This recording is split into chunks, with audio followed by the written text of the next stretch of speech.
Mientras medio mundo miraba a Salma Hayek pararse en el centro del Estadio Azteca ante 80,000 personas y millones de ojos pegados a la pantalla, en México había una pregunta que nadie se atrevía a formular en voz alta. ¿Dónde estaba la presidenta? Y más importante todavía, ¿quién mandó a Salma?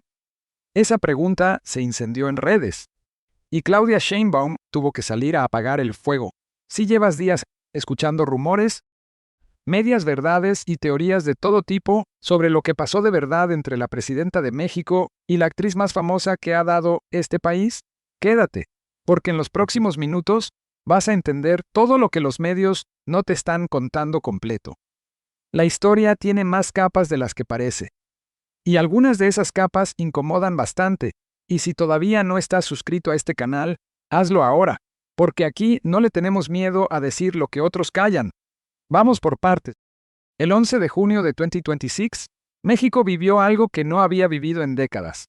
El primer partido de un mundial en su propio territorio. El Estadio Azteca, rebautizado como Estadio Ciudad de México, pero reconocido por todos como el mismo coloso de siempre, recibió una de las ceremonias inaugurales más cargadas de simbolismo en la historia reciente del país. Shakira cantó. Maná hizo retumbar las tribunas con Oye mi amor. Belinda estuvo, J Balvin estuvo, Andrea Bocelli puso la nota más grandilocuente de la noche. Y en medio de todo eso, Salma Hayek Pinol, la veracruzana que conquistó Hollywood, la que produjo Frida cuando nadie creía en ella, caminó hacia el centro del campo y le dijo al mundo entero, frente a los delegados de 48 selecciones y millones de espectadores. Los mexicanos estamos muy honrados de que sea aquí donde comienza el primer partido de esta tradición que nos une a todos. Y remató con un grito que sacudió el estadio. ¡Que viva México! Fue el momento más mexicano de toda la ceremonia. El problema es que la presidenta de México no estaba ahí. Claudia Sheinbaum, la primera mujer en ocupar la silla presidencial en la historia de este país, se convirtió ese día en algo que ningún presidente o presidenta de una nación anfitriona había sido jamás en la historia de los mundiales. La primera jefa de Estado en no asistir al partido inaugural de una Copa del Mundo que su propio país organiza. Histórico en el peor sentido de la palabra para sus críticos. Un gesto valiente e inédito según sus defensores. La discusión sigue abierta. ¿Y entonces quién ocupó su lugar?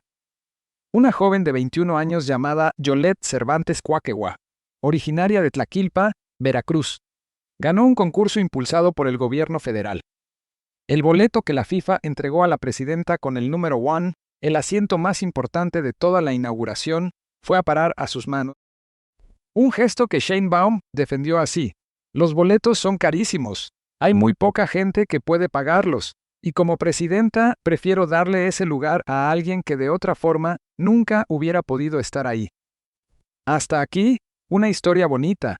Pero cuando la gente vio a Salma Hayek protagonizando la ceremonia y a la presidenta brillando por su ausencia, 2 más 2 empezó a sumar de formas distintas en la mente de millones de mexicanos. Las redes explotaron con una teoría que se extendió a la velocidad que solo los rumores en Internet saben alcanzar. Sheinbaum no fue, pero mandó a Salma. La actriz fue como su representante, como su enviada. Como la cara del gobierno en el evento más visto del año, y eso, para la oposición y para una parte importante de la opinión pública, era un problema enorme. Porque si fuera así, si Sheinbaum hubiera mandado a Salma Hayek como su representante personal, entonces toda la narrativa de «yo prefiero estar con el pueblo», no codeándome arriba, se caía sola. Sería hipocresía pura. Sería decir una cosa y hacer otra.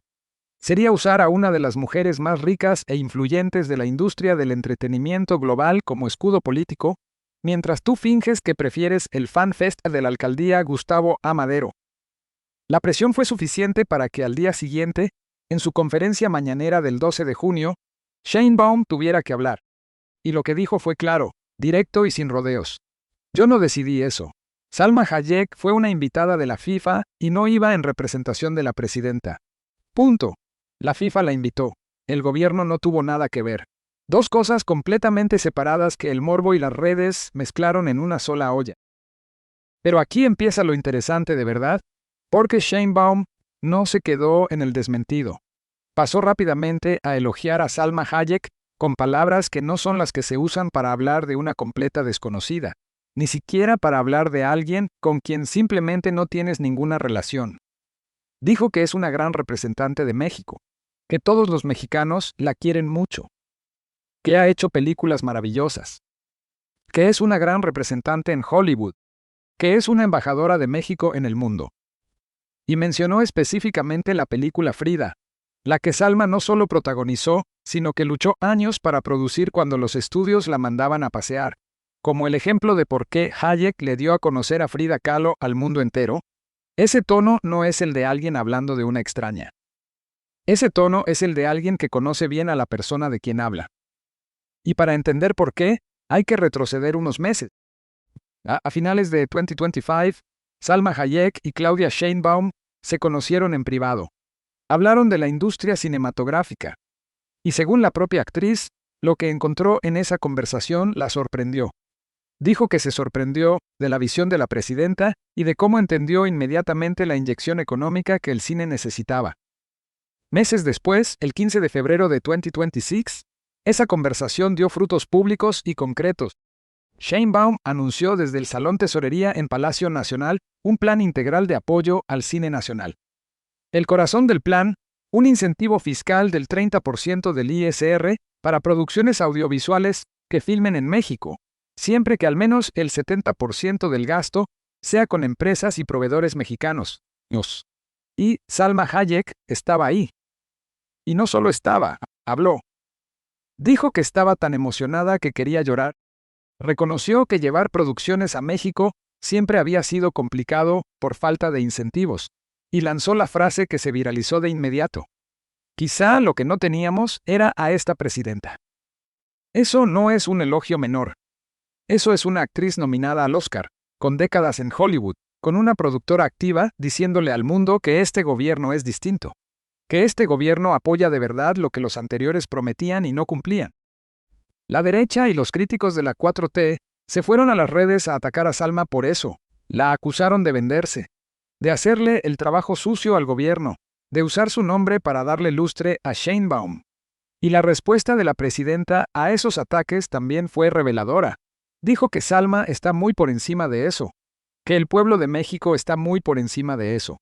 Y señaló que ciertos sectores contratan bots para amplificar ese tipo de críticas. Sheinbaum defendió a Salma. Salma elogió a Sheinbaum. Las dos se conocen. Las dos han compartido un proyecto concreto. Y ahora las dos están en el centro de una polémica que nació de una pregunta que en el fondo era un intento de golpear políticamente a la presidenta.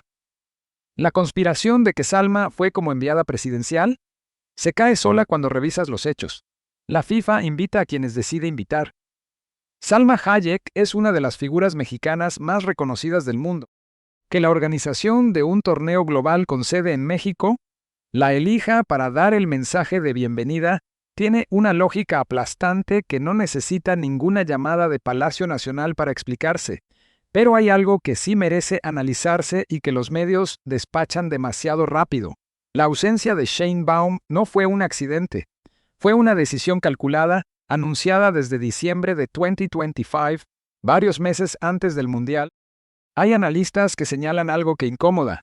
Sheinbaum quería evitar lo que le pasó a Gustavo Díaz Ordaz en los Juegos Olímpicos del 68 y a Miguel de la Madrid en el Mundial del 86, cuando los presidentes en turno fueron recibidos con rechiflas masivas frente a las cámaras de todo el mundo. El descontento social en México en este momento no es menor. Los colectivos de búsqueda de personas desaparecidas siguen en las calles. La CNT tenía movilizaciones activas justo esos días en el centro de la capital.